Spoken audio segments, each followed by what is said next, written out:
Alors, à juste titre, on a pu parler de l'école des Annales. Disons, à partir de 1929-30, effectivement, il s'est créé une revue avec Lucien Febvre, les autres, qui d'ailleurs n'avait pas tout inventé. C'est qu'avant eux, il y avait eu la revue de synthèse de, comment il s'appelait déjà, en 1900 à la Sorbonne, un philosophe qui avait pris l'initiative de l'interdisciplinaire, déjà. Donc les Annales a repris ça du point de vue des historiens, mais il y avait déjà des antécédents. Hein. Ça a dit, bon, l'école des Annales a fait Florès, et au fond, avec la Deuxième Guerre mondiale, il y a eu une interruption, entre autres la disparition de Lucien Febvre. Donc il y a eu au fond 2 générations successives des Annales, Febvre-Bloch, ensuite Braudel et la bande, quoi.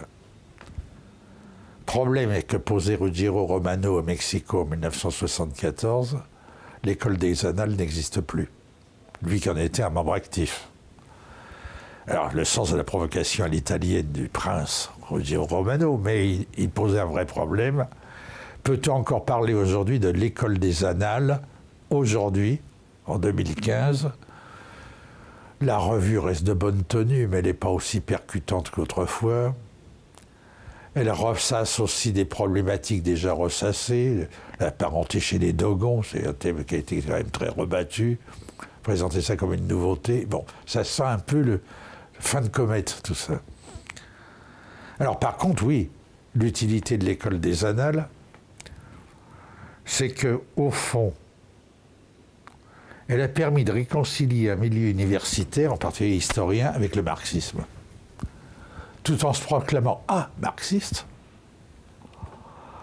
la posture pluridisciplinaire, il l'a empruntée aussi à Marx, pas seulement à Baer. Oui, c'est Baer, le directeur de la revue de synthèse, BE2R. Et avec l'esprit large, et non sans raison d'ailleurs, certains l'ont reconnu, même Lucien Febvre, dans certains de ses écrits, reconnaissent qu'il doit au marxisme. Alors évidemment, maintenant qu'on est dans la phase post-idéologique, post-communiste, il est de bon ton de dire que le marxisme est dépassé, donc l'école des Annales, lorsqu'elle fut, est dépassée. Il faut la mettre à la page. Bon. D'où ces problématiques postmodernes, fractionnées, dont certaines intéressantes, mais il n'y a plus, je dirais, de vision totalisante. Non pas totalitaire, mais totalisante. Histoire totale de Marc Bloch.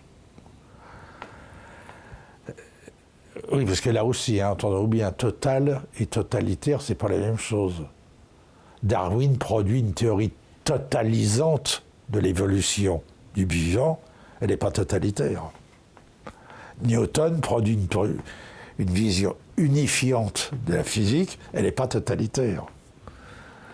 Alors là aussi, on a beaucoup joué sur les mots ces dernières années. Hein. Total, totalitaire, totalisant. Bon, passons.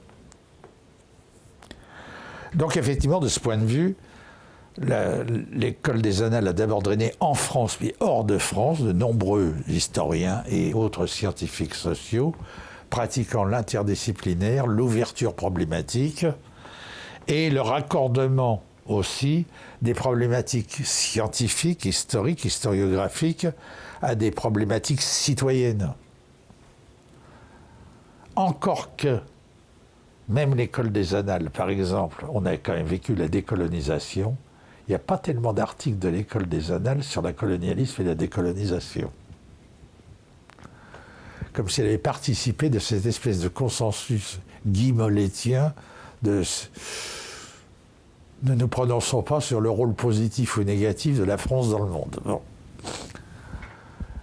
Donc, globalement, ils ont ma sympathie, néanmoins, non, sans quelques réserves, quelquefois. Bon. En tout cas, incontestablement, ce qu'on a appelé l'école des Annales a fait beaucoup de bien, Et pas seulement en France, aux États-Unis, en Angleterre, en Allemagne, bon. Et même, sans doute, en Russie, maintenant que les historiens reprennent une certaine liberté de ton. Alors en même temps, oui, autre posture qui pouvait la rapprocher du marxisme, l'histoire par en bas, de ceux d'en bas.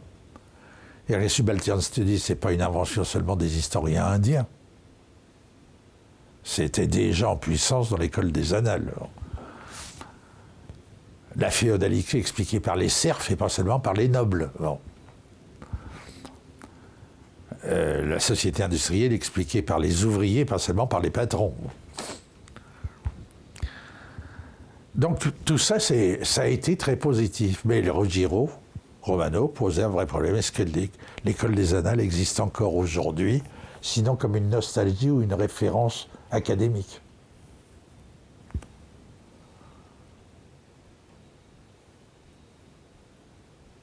Dans cette affaire, Braudel aura joué un rôle ambigu. D'un côté, il a maintenu à flot, mais il était terriblement monarchique, hein, le brave Braudel.